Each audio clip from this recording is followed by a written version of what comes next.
Utility stores के 6000 से ज़ायद मुलाजमीन फारिग कर दिए गए। यूटिलिटी स्टोर्स के 4000 से ज़ायद मुलाजमीन पहले ही फारिग किए जा चुके हैं।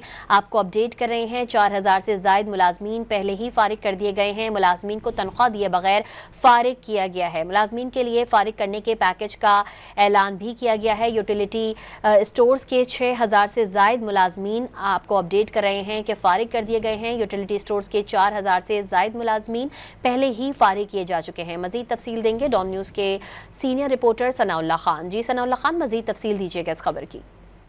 प्राइम मिनिस्टर ने आपको पता है अनाउंस किया था कि 31 जुलाई से यूटिलिटी स्टोर बंद होंगे और जो पैकेज अनाउंस किया गया था उसमें भी ये बात की गई थी कि 31 अगस्त जो है इन मुलाजमीन का आखिरी दिन होगा। आज यूटिलिटी स्टोर की इंतजामिया ने तमाम मुलाजमीन, कुछ तो पहले ही फारिग हो गए थे, आज जो बच गए थे उनमें से भी तमाम मुलाजमीन को टर्मिनेशन लेटर जारी कर दिए और उनको फारिग कर दिया गया है।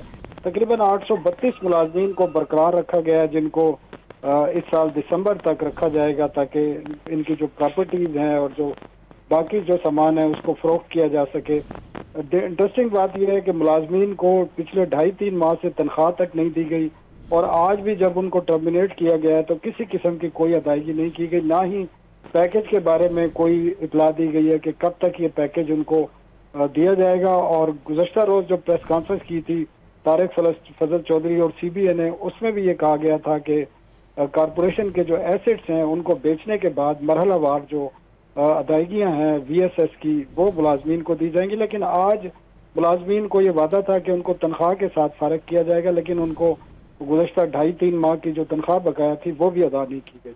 सनाउल्लाह खान अपडेट कर रहे थे, आपका शुक्रिया।